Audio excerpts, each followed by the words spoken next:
नमस्कार। पिछले वीडियो में हमने बात की थी कि मन के प्रति साक्षी कैसे हुआ जाए। देखिए, मन के प्रति साक्षी वही हो सकता है जो नियमित रूप से ध्यान करे और ध्यान करके वो ये बात समझ ले कि ये जो मन है ये मैं नहीं हूँ, मैं मन से अलग हूँ, ना तो मैं शरीर हूँ ना ही मैं ये मन हूँ। जिसे ये बात समझ में आ जाती है वही साक्षी रूप को प्राप्त कर सकता है। तो साक्षी रूप या साक्षी भाव में आया जा सकता है। जो व्यक्ति साक्षी भाव में आ जाता है उसकी सारी चिंताएं, सारे दुख, सारा स्ट्रेस, डिप्रेशन, एंजाइटी सब कुछ खत्म हो जाता है और एक आनंद प्रवाहित होने लगता है। तो मन के प्रति साक्षी कैसे हुआ जाए?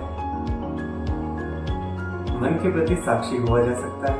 मन के प्रति साक्षी होने के लिए सबसे पहले हमें ध्यान से उसे देखना होगा। ध्यान से देखने के लिए हम एक क्रिया कर सकते हैं। जैसे मन में लगातार विचार सुन रहे हैं, वैसे शरीर के अंदर लगातार श्वासें आ रही है, श्वासें जा रही है। यदि हम श्वासों के प्रति सचेत हो गए या श्वासों को हमने ध्यान से देख लिया तो हम अपने मन का भी अवलोकन कर सकते हैं, है ना? तो श्वासों का अवलोकन कैसे किया जाए या श्वासों को ध्यान से कैसे देखा जाए, उसके लिए हम एक यौगिक प्रैक्टिस करते हैं। जो अस्थमा के पेशेंट है कृपया वो ना करें, बाकी सब ये प्रैक्टिस कर सकते हैं। सीधे बैठ जाएं, जिस भी आसन में आप सहज महसूस करें उस आसन में बैठ जाएं। अपनी रीढ़ की हड्डी सीधी रखें, पीछे किसी का सहारा ना लें। अपनी हथेली को ऊपर रखें और गहरी सांस लें।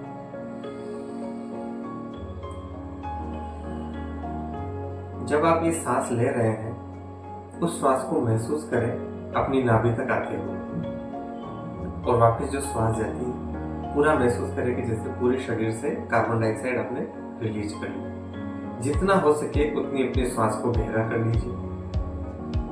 जितना हो सके उतनी अपनी श्वास को गहरा कर लीजिए। जितनी श्वासें गहरी होगी उतना आराम हमें, हमारे शरीर को, हमारे मन को मिलता जाएगा।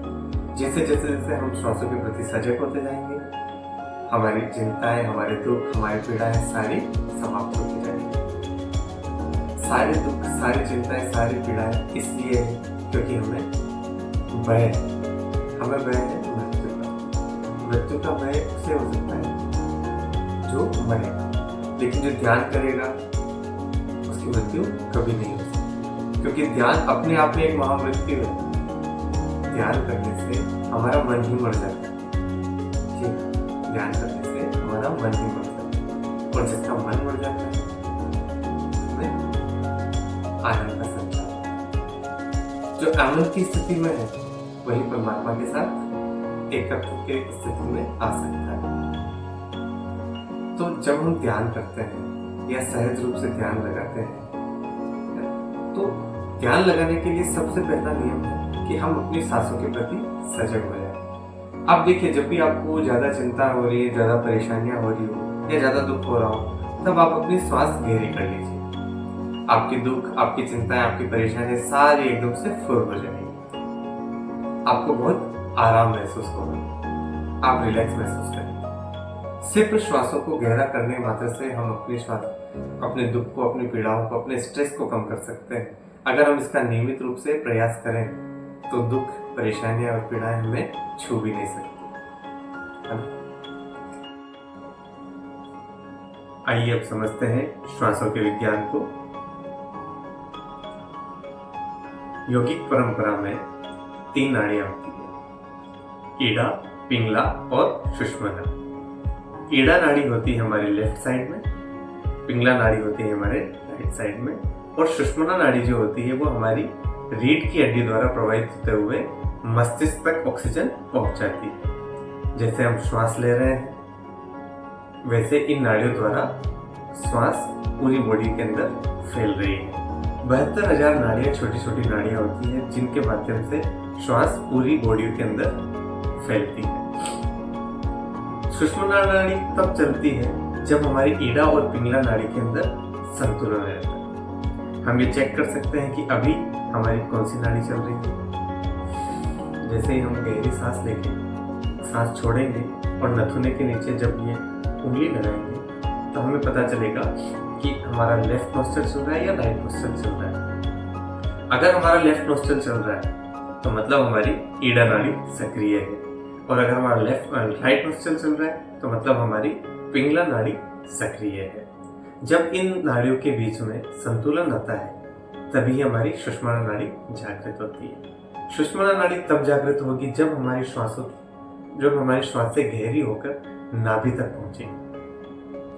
कबीर एक बड़ी अच्छी बात कहते हैं। कबीर कहते हैं कि माला जपू ना कर जपू, मुख से कहूँ न राम, मेरो राम मुझे जपे मैं पायूं विश्राम। देखिए, ध्यान करते वक्त हमें सिर्फ विश्राम करना है और हमारा राम हमें खुद जपेगा। हमारा राम हमें खुद जपेगा, हमें राम नाम जपने की भी जरूरत नहीं है। समझ रहे हैं? कबीर बहुत बड़ी बात कह रहे हैं। कबीर यहाँ ध्यान की एक विधि समझा रहे हैं। कबीर कह रहे हैं कि माला जपो ना कर जपो, मुख से कहूँ न राम, मेरो राम मुझे जपे मैं पायो विश्राम। देखिए, बड़ी गहरी बात है। गहरी बात इसलिए है क्योंकि जब भी हम ध्यान कर रहे हैं, अगर हम माला भी जप रहे हैं तो वो ध्यान नहीं होता है, हमारा ध्यान माला जपने में होता है ना। माला भी जपने में हमारा ध्यान कहाँ जाता है? माला जपने में, है ना। अगर हम राम राम राम राम की रट भी लगा रहे हैं तो हमारा ध्यान कहाँ जाएगा? उस राम नाम के शब्द पर। हमारा ध्यान हमारी सांसों के ऊपर केंद्रित नहीं हो पाएगा। अगर हमें अपनी सांसों के ऊपर केंद्रित करना है तो हमें सिर्फ विश्राम करना है। विश्राम का मतलब हमें सिर्फ एक आराम की स्थिति में आना है। जैसे ही हम आराम की स्थिति में आएंगे हम अपनी श्वासों को देख पाएंगे। कैसे श्वास हमारे अंदर आ रही है और कैसे श्वास बाहर जा रही है। जैसे हम श्वासों को देख पाएंगे हमारा राम हमें खुद जपने लगेगा, हमें राम राम जपने की जरूरत भी नहीं पड़ेगी। तो देखिए, सीधे से हम बैठ जाएंगे, हमें कुछ नहीं बोलना है, कुछ नहीं देखना है, कुछ नहीं करना है, सिर्फ हमें अपनी श्वासों को आते हुए देखना है और जितनी गहरी सांस हम ले सके उतनी गहरी सांस हमें लेनी है।